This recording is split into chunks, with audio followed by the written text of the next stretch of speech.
बिस्मिल्लाहिर्रहमानिर्रहीम, अस्सलाम वालेकुम। आज का हमारा टॉपिक जो है वो examples on the matric space है। पिछले लेक्चर में मैंने आपको मैट्रिक स्पेस बताया, अब इस लेक्चर में मैं आपको एग्जांपल्स मैट्रिक स्पेस की बताऊंगी कि प्रैक्टिकली उसे समझना कैसे। ठीक है, वो उसकी कंडीशंस तो समझ आ गई, लेकिन उसको जब तक हम प्रैक्टिकली अप्लाई नहीं करके देखेंगे हमें समझ नहीं आएगी। तो मैंने कुछ एग्जांपल्स आपके सामने रखी हैं, जैसे कि मैंने आपको बताया definition of the matric space में कि मैट्रिक स्पेस जो है वो एक्स आपके पास एक मैट्रिक स्पेस होता है और डी हमारे पास एक फ़ंक्शन होता है, और उस मैट्रिक स्पेस के कार्टेशियन प्रोडक्ट के ऊपर वो फंक्शन अप्लाई होता है, और आंसर में हमारे पास जो भी आंसर आता है वो हमारे पास रियल नंबर्स का सेट होता है। रियल नंबर्स में से होते हैं, यानी कि हमारी रेंज जो है वो रियल नंबर्स में से होती है।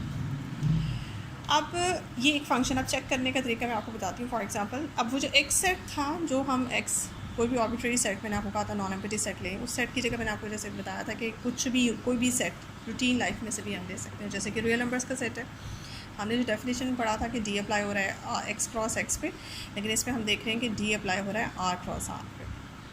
आर क्या है? रियल नंबर्स का सेट है, तो आप अपने फंक्शन को यहाँ पे अप्लाई कर रहे हैं आर क्रॉस आर पे, और range as usual by definition of matric space range हमेशा हमारी रियल नंबर्स का सेट होती है। जी एक फंक्शन है। अब इसका डिफाइनिंग बिहेवियर देखें। इसका डिफाइनिंग बिहेवियर, हर फंक्शन जो है वो अपना एक अलग डिफाइनिंग बिहेवियर रखता है। तो अब आप यहाँ पे देखेंगे कि ये एग्जांपल नंबर 2 में, एग्जांपल नंबर 3 में, तीनों में आपके पास एक मेट्रिक है डी, एक फंक्शन है डी, डोमेन और रेंज, तीनों एग्जांपल्स में आपको सेम फंक्शंस की नज़र आएंगी, लेकिन आपको जहाँ फ़र्क नज़र आ रहा है वो फ़र्क जो है ये डिफाइनिंग बिहेवियर में फ़र्क नज़र आ रहा है। यहाँ पे डी जब अप्लाई होता है दो रियल नंबर्स के कार्टेशियन प्रोडक्ट पे, तो आंसर में उन दोनों का एब्सीसा और ऑर्डिनेट उस पॉइंट को, टू डायमेंशन के पॉइंट को सब्ट्रैक्ट कर देता है, उसके एब्सीसा और ऑर्डिनेट को आपस में सब्ट्रैक्ट करता है, और जो भी आंसर आता है, क्योंकि वो रियल नंबर में है, नेगेटिव भी हो सकता है, तो उस आंसर का मॉड ले लेता है। मॉड मीन जो अगर वो नेगेटिव है तो उसको पॉजिटिव कर देता है। ठीक है जी। सेकंड में देखें, यही फंक्शन मतलब एक ही फंक्शन है और वही डोमेन वही रेंज है, लेकिन डिफाइनिंग बिहेवियर फ़र्क आ गया। वहाँ पे क्या बिहेवियर है? वहाँ पे डिस्टेंस, इसको मैं प्योरली डिस्टेंस फंक्शन कहूँगी, क्योंकि डिस्टेंस हमेशा नेगेटिव होता है ना।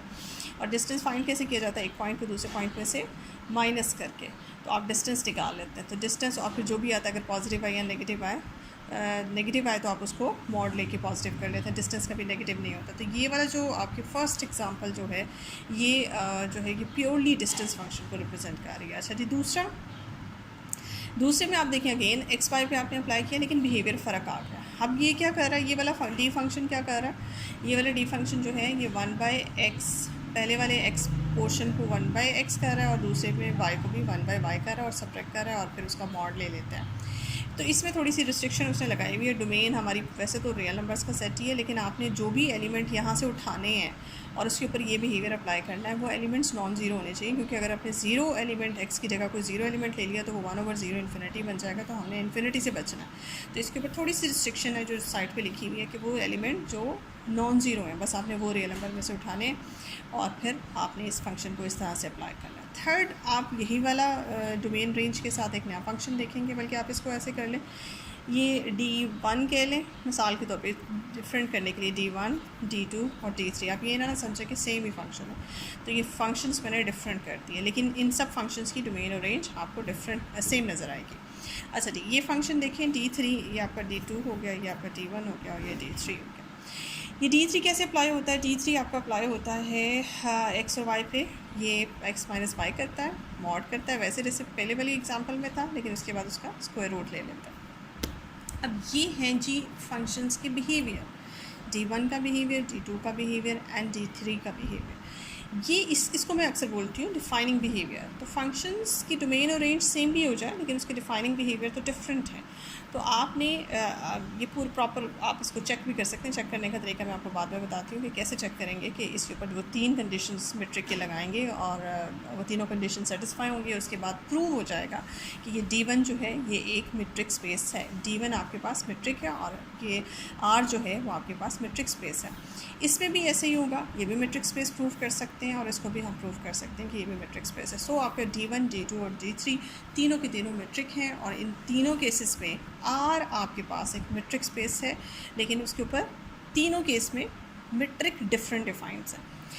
अच्छा, तो इसमें ये वाली जो फर्स्ट वाली एग्जांपल है, इसमें आप याद रखिएगा, इसकी मैंने हेडिंग भी लगाई है, इसका एक ख़ास नाम है। देखिए यहाँ पे एक ख़ास बिहेवियर है ना आपका, आपके फंक्शन का। अगर आपके पास सेट एक्स की जगह आप रियल नंबर्स का सेट लें और मेट्रिक जो आप उसके ऊपर डिफ़ाइन करें वो इस तरह की मेट्रिक हो, डिस्टेंस मेट्रिक जिसे कहते हैं, तो इस तरह की जो इस मेट्रिक फंक्शन के साथ जो आपका रियल नंबर्स का सेट मेट्रिक स्पेस बनाता है उसको हम यूजुअल मेट्रिक कहते हैं ऑन रियल लाइन, या यूक्लिडियन मेट्रिक स्पेस कहते हैं। ठीक है जी, यूक्लिडियन मेट्रिक स्पेस या usual metric space on the real line, इसको इस तरह से, इसका स्टैंडर्ड नेम है, इसको बोला जाता है। तो इसके इस्तेमाल आगे चूँकि बहुत ज़्यादा है, इसको बाय नेम आपने याद रखना है। बहरहाल जो सेकंड है एंड जो थर्ड है एग्जांपल, उसमें भी वही आपके पास रियल नंबर्स का सेट ही है, लेकिन मेट्रिक के डिफाइनिंग बिहेवियर डिफरेंट है। सिर्फ इस डिफाइनिंग बिहेवियर के साथ आपका आर जो है वो यूजुअल मेट्रिक कहलाता है। इस सेकंड एंड थर्ड ये यूजुअल मेट्रिक स्पेसेस नहीं हैं, या ये हमारे पास D2 और D3 जो है वो यूजुअल मेट्रिक या यूक्लिडियन मेट्रिक नहीं है। यूक्लिडियन मेट्रिक सिर्फ पहले वाला, तो जहाँ पे तो ये आपके पास पॉसिबिलिटी है कि एक्स आपके पास सेम है, तीनों केसेस में डोमेन सेम है, रेंज सेम है, लेकिन आपके पास जो आप डिफ़ाइन कर रहे हैं उसके ऊपर फंक्शन वो डिफरेंट है, या वो आगे जाके मेट्रिक बन जाते हैं तो वो डिफरेंट मेट्रिक बनते हैं। तो ये पॉसिबिलिटी आपके पास होती है। अभी तो हम आर के ऊपर काम कर रहे हैं, इसके बाद हम और इसको एक्सटेंड करेंगे मुख्तलिफ सेटों के ऊपर, लेकिन फ़िलहाल हम इसको चेक कर लें। सबसे पहले मैंने जो कि आपको कहा था, इन तीनों को चेक किया जा सकता है कि मेट्रिक है, और चेक करने का तरीका भी आपको पता चल जाएगा कि कैसे चेक किया जा सकता है। सबसे पहले हम अपना पहला वाला जो एग्जांपल मैंने आपको बताई है उसको चेक करते हैं कि क्या ये मेट्रिक है या नहीं है। अच्छा जी, जो पहली वाली यूजुअल मेट्रिक या यूक्लिडियन मेट्रिक थी, उसको चेक करने का तरीका कि कैसे चेक किया जा सकता है, यही आपकी डोमेन थी और ये आपकी रेंज थी, और आपकी डोमेन जो फंक्शन है वो ऐसे डिफाइन है x माइनस वाई की तरह, और मॉड लेके इसको पहली प्रॉपर्टी इसके ऊपर चेक की।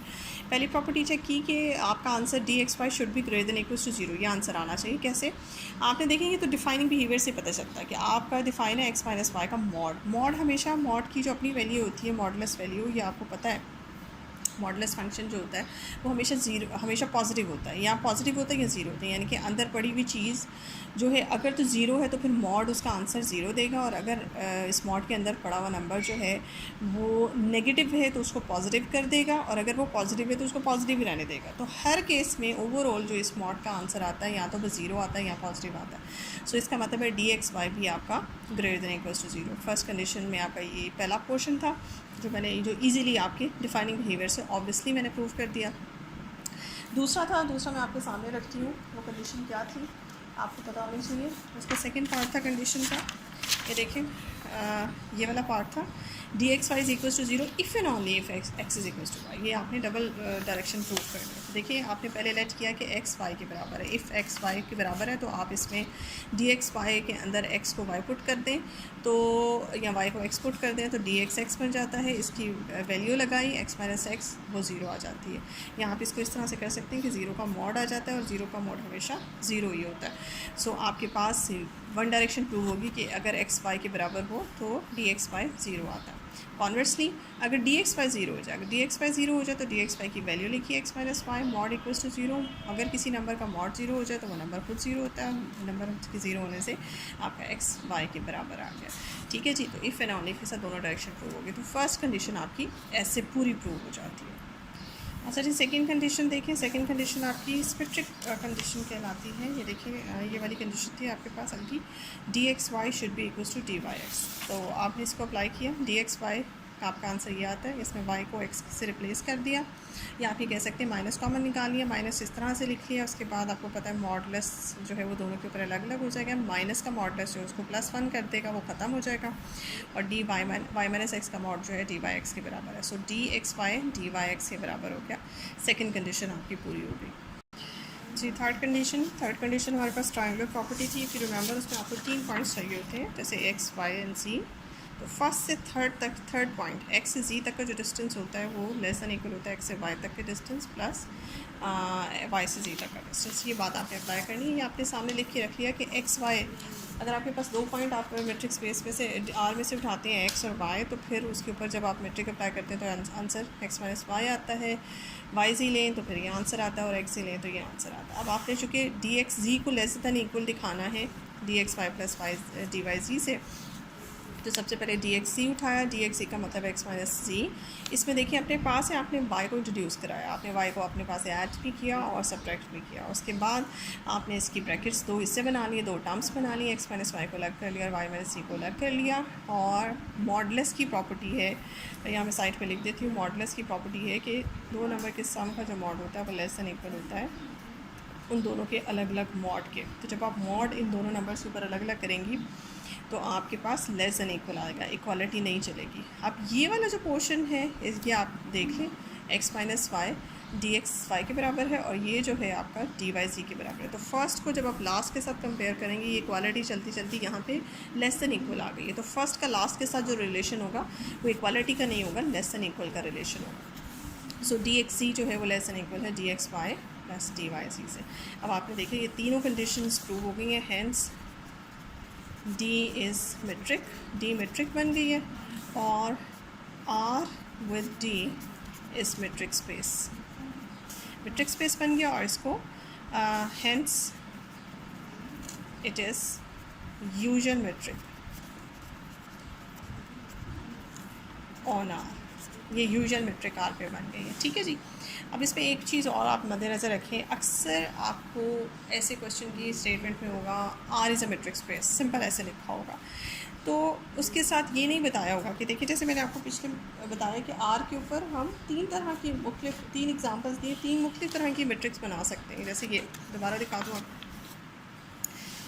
ये आ रही है आपके ऊपर example number 1, example number 2, example number 3। इसमें तीन मुख्तलिफ तरह की मेट्रिक मैंने बताएंगे। अभी तो मैंने आपको एक प्रूफ करके दिखाया, सेकंड भी किया जा सकता है, थर्ड भी किया जा सकता है। ये आपकी खुद की एग्जाम प्रैक्टिस के लिए मैं छोड़ रही हूँ कि आप खुद इसे प्रूफ करेंगे, ऐसे जैसे मैंने फर्स्ट को प्रूफ करके दिखाया। तो आर के ऊपर तीन मुख्तलिफ तरह की मेट्रिक बन सकती हैं। तो जब भी कभी सिंपली ये वर्ड लिखा होगा कि R is a metric space, तो और साथ में ये नहीं बताया होगा कि इन तीनों में से कौन सी मेट्रिक है, तो आप अंडरस्टूड समझेंगे कि यूजुअल मेट्रिक की बात हो रही है। जब भी कभी उसने आर के साथ मेट्रिक्स को मेंशन नहीं किया होगा कि कौन सी मेट्रिक है, डिफ़ाइन नहीं किया होगा, तो आपने अंडरस्टूड समझना है कि वो मेट्रिक जो है वो हमारे पास यूजुअल मेट्रिक है और वो डिस्टेंस मेट्रिक, उसका डिफाइनिंग बिहेवियर जो है ये वाली मेट्रिक की वो बात कर रहा है। तो इसलिए आप इसको मेमोराइज़ कर लें, इसको याद कर लें। ठीक है जी, आज की वीडियो में इतना ही काफ़ी है। इंशाल्लाह नेक्स्ट टॉपिक के साथ नेक्स्ट वीडियो में मिलूँगी। अब तक के लिए इतना काफ़ी है। Thank you so much. मेरी वीडियो को देखें, लाइक करें और कमेंट्स भी दें। Thank you so much.